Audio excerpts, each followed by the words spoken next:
there, this is Dr. Jeremiah Stevens. I'm a naturopathic physician who specializes in working with children in my practice. And in this video today, I wanted to talk about things we can do to help heal our children's digestive tracts if they're having some kind of compromise. And also this is very useful and applicable if your child is dealing with food allergies, either one or especially if they're dealing with multiple food allergies. I think that often indicates a pretty strong compromise in our children's digestive tract. And so this video we're going to talk about some things we can do to help kind of bring these back around and so our children can be much healthier.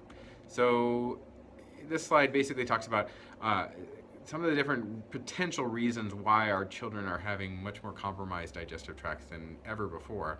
I think we're seeing a little bit of an epidemic of this going on right now. Our children are having a lot of stomach problems, a lot of food allergies, and I think that there's some reasons for that.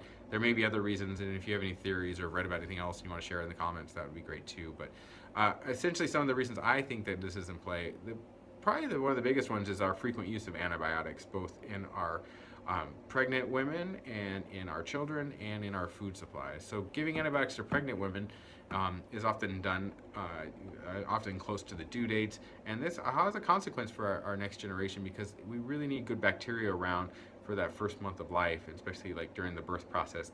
The digestive tract of our children gets seeded for the first time, and if there's already starting off from a place of not getting good bacteria right at the beginning, that can cause some problems for a long time.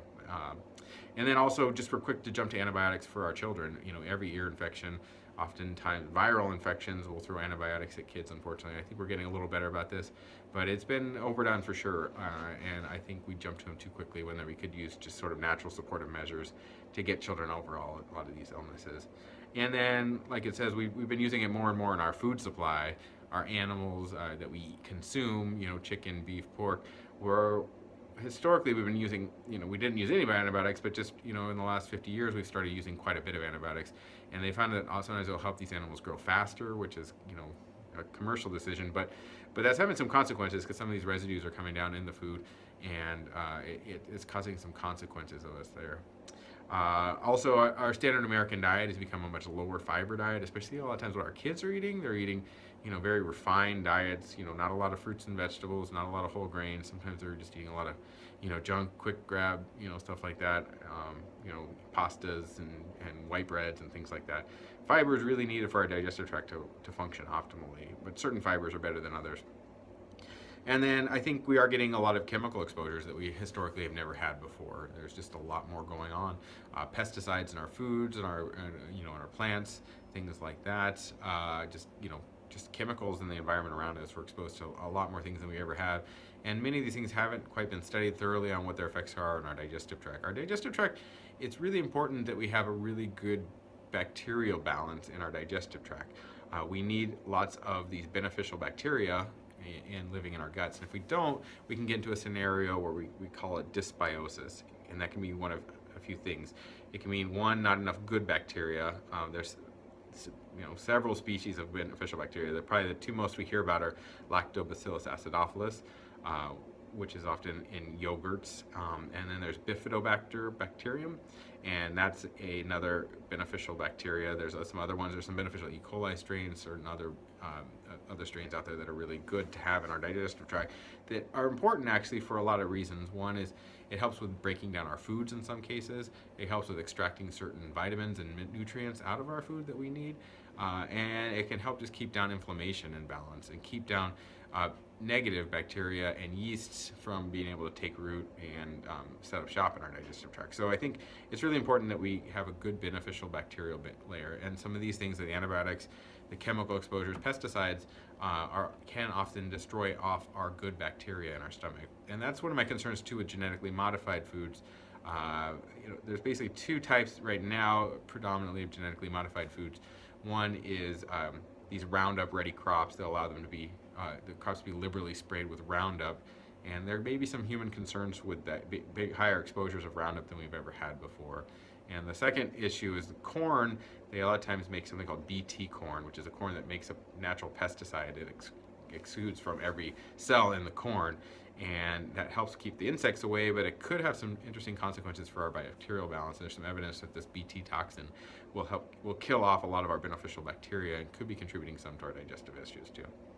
And then lastly, eating while stressed. A lot of us tend to eat quickly on the go, and we're passing these trends on to our children. And when we're in a stressful place, we're not in a place to digest at all. And so we have what we call the fight or flight sympathetic side, and we have our relaxed digestive parasympathetic side. And if we're in that fight or flight mode, our digestive tract is shut down, and that's often a scenario where we're setting ourselves up for inflammation, developing food allergies, and we're seeing that a lot of times people end up getting allergic to their comfort foods, things they tend to eat while they're under stress because their body's not really set up to digest in that scenario. And that's, I know for myself, when I was in college, during finals, I ate tons of pizza because it was quick and easy and it was an easy comfort food. And now I tend to not do so great with gluten. And so, I don't know, maybe there's a connection there. I've gotten better with it over the years as I've done a lot of things like this to help heal my digestive tract. But it's still an issue for me a little bit. So some symptoms of a possible, digestive compromise. Oftentimes we have some things we think about. Maybe the first ones here, like lots of stomach aches, constipation, diarrhea, nausea, vomiting, but also kind of these other pieces, like a lot of food allergies that can be, like we talked about, coming from our digestive tract being, irritated, inflamed. The barrier between our stomach and our bloodstream becomes a little compromised. We get into this what we call leaky gut syndrome, where proteins are able to cross into our bloodstream undigested, and we start generating a lot of allergies in that scenario. And so that can often be a sign of a compromised digestive tract. Skin problems, there's a kind of an old naturopathic adage that what's going on in the skin is reflecting on what's going on in the body, and especially in the digestive tract. So if child's dealing with eczema, other skin problems, that can often be a sign that there's something going on with the digestive tract. Dark circles under the eyes. We all get them if we're a little tired, but sometimes you'll see these kids have these really pronounced dark circles under both eyes, and they're just all the time. They almost look, we call them allergic shiners is the term there, but that's often a sign that the digestive tract's a little bit not doing well, and so we kind of will use that to as a focus on where to go with treatment. And then even behavioral problems can come in on this. I've seen a lot of times when kids are brought in for ADHD or other behavioral problems, oftentimes we need to work on the digestive tract, and that can make a difference in getting a child well. So how do we go about doing this? There's different approaches out there on how to heal the digestive tract. The one I've seen actually be the most effective and have the quickest response is something called the GAPS diet, GAPS diet. And often I'll recommend just kind of principles from this diet, but the diet is basically, it was called the Gut and Psychology Syndrome diet. It was developed by a British doctor. Her name was Dr. Natasha Campbell McBride, and she basically based her work on an older diet called the specific carbohydrate diet, which was popularized by a different doctor named Elaine Gottschall. She wrote a book called Breaking the Vicious Cycle, and she used the specific carbohydrate diet with people with Crohn's disease and ulcerative colitis and real severe digestive problems. And I have recommended that diet for people with those. I had one patient who controlled his Crohn's for 30 plus years by following the diet, and every time he'd slip up a little bit, his symptoms would start to come back, but he never needed medication, which is kind of neat to see. But so the Natasha Campbell McBride then came around and basically she wrote this book called, with that title, The Gut and Psychology Syndrome, and laid out this approach on how to treat different mental illness. Was her main focus on that.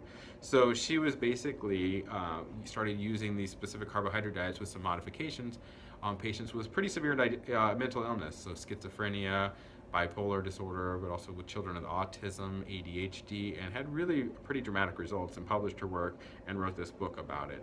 And I think it was written in the 1980s, but it's really started to catch root now, and a lot of people are starting to use her concepts here with mental illness, but also with a whole lot of other approaches, and that's where I've seen it. I've used it in both. It seems to benefit almost everybody, because there's a different naturopathic adage that almost all illness starts in the digestive tract. So if we can heal up our digestive tract, we often can improve almost any health condition out there. So we can use these principles for just about anything going on. Um, so some resources on this. You could go to her original book, The Gut and Psychology Syndrome. I haven't found it to be written in a way that's very accessible for non-medical people, but it is a useful resource out there. There's some better resources just for kind of a lay person to access some of this. One is a free one online called thegapsdiet.com, and so you can kind of look there and get some ideas on it. But the best resource I found for just general persons, and I recommend this book probably almost every day of my practice, is called the Heal Your Gut Cookbook. It was written by two women, Hilary Boynton and Mary G. Brackett. It's available on Amazon, and that's where I usually send people to go get it. Here's a picture of the book on there, and it was written by a woman who basically put her whole family on this diet. Her children have a lot of digestive problems and mental illness stuff, and so she kind of, how do you implement it to a whole family approach was really kind of her where she took it. You'll notice there the foreword is written by that Dr. Natasha Campbell McBride, who was the founder of this diet too. So she's in support of this book. And I've just seen it. It lays out the whole approach really great and has recipes at every stage. So I can't recommend this book enough. I have no financial ties to it or anything like that. So, but I would recommend, if you're interested in more on this subject, look into that book. So again, I will sometimes recommend the full diet. It starts with an intro stage where you start very small, mostly a few things, and then you slowly start building on top of that. And so for people with real severe digestive problems, like in illnesses like Crohn's and colitis or these other things, or people who are dealing with mental health stuff, even ADHD or autism, or depression, anxiety, bipolar, stuff like that, I'll recommend the full intro diet and work through those stages. Autoimmune diseases often we're seeing benefits with that. There's some new autoimmune diet approaches that are very similar to the GAPS diet. I think they're kind of based on this GAPS diet, and people are making a few modifications for autoimmune disease, and I think that's kind of been a really interesting approach. I've been using it with people with autoimmune thyroid disease and other generalized autoimmune diseases. Or if someone's dealing with real severe food allergies or skin allergies and things like that, I've had people go through that full intro phase. But for other people who aren't necessarily, having more minor symptoms and don't want to take on the full approach, I often will recommend just kind of working in some of the GAPS diet principles. And so I'm just going to lay out some of those here. Again, if you're interested in the full diet, I'd definitely look into getting the books. So basically there's kind of 4 principles around this GAPS diet, and I think each of them is important and is involved in the healing of your digestive tract. So the first piece is, the diet is essentially a paleo type diet. It's very basically no grains, or very, very limited grains in certain places. But for the most part, anyone wanting to jump on this approach, we want to kind of pull the grains out, because a lot of times they're creating a whole lot of inflammatory problems. So essentially the focus of the diet is on mostly meats, eggs, vegetables, some nuts and seeds, nut butters, things like that. Some dairies, specifically homemade, organic, fermented dairies like kefir and yogurt are really the ones allowed. And then certain beans, mostly white beans, are allowed once you get to the full sort of phases diet. So we cut out a whole lot of other foods that could potentially be an allergenic load or just creating inflammation on the person. So grains, most commercial dairies and things like that. We also, the second principle then is to increase the healthy fats in our diet. And this has been something that has been a little bit of a shift in paradigm recently. In the 1980s, we basically swung to this concept that fat was bad and we needed to be all low-fat diets. And I think that was one of the worst things we've ever done for our health. And I think our obesity epidemic has confirmed that fats don't necessarily contribute to weight gain. And so when people were cut fat out, they ended up eating lots more sugars, and that created more of a problem, I think, than anything else. So we're starting to see that actually putting fats back in, specific healthy fats, is really important for our overall well-being. So the fats that she advocates are things like grass-fed butter, and that's starting to become a little more widely available. I know our Costco stocks Kerrygold from Ireland. It's an Irish butter. It's made from grass-fed cows, and you can find it at health food stores and things like that, different grass-fed butters. Grain-feeding cows tends to change their fat content, makes them more omega-6 rich rather than omega-3 when the cows eat more grass diets, which is what historically they have always eaten. It's only been recently we switched them to grain feeding because it fattens them up quicker, but that does change their composition some to make them less healthy, more pro-inflammatory and less anti-inflammatory with the grass feeding. So another healthy fats are like coconut oil, animal fats. The book is not opposed to eating animal fats, even like tallows and things like that, where you cook down animal fats, or just eating fat-rich foods from animals. Avocados, nuts and seeds, egg yolks, fish oils, all these are kind of high healthy fats basically that are more anti-inflammatory and can be really good for healing up the digestive tract. The digestive tract needs a lot of fats, especially the colon. It runs really well on something called butyrate, which is its main fuel source, excuse me. And butyrate, its highest constituent is in butter. So again, those grass-fed butters can be really helpful for healing up our colon specifically. So yeah, that's the second principle. Third principle is to make bone broth soups. So you basically boil out soup bones, either beef, chicken, or fish bones, for several hours, and you can add other things to that. A lot of times when I'm making a broth soup, I will add some onions, celery, carrots, maybe a bay leaf, something like that, just to add flavor to it. And then you can either drink the broth, usually you add some salt to it to make it palatable, or you can make it into some kind of a soup. We tend to make at least one chicken soup or beef broth soup every week, and it's a good way to get our kids to eat kind of these healthy nutritional healing elements for our digestive tract. So the collagens and these different components that come out when you boil these soup bones forever, especially the bone marrows and things like that, really are healing for our gut and gives the digestive tract a lot of nutrients that it needs to heal itself. So I'm a big believer that bone broths can be really healing, and it's an easy way for kids, especially most kids, that will like some kind of a soup if you can find a good way to flavor it for them. And then the last piece is increasing fermented foods in your diet. Historically, we ate a lot of fermented foods because we didn't have refrigeration. So fermenting was one way to preserve things for long periods of time, preserve vegetables over the winter months and things like that. Our modern way has kind of been a little more sterile, and I think that's had some consequences. Again, going back to that concept of beneficial bacterial balance in our gut, we need to constantly be exposed to these good bacteria. So some healthy ways to do that, homemade yogurts, and the books lay out some recipes for doing that. Homemade kefir, which is like a drinkable yogurt.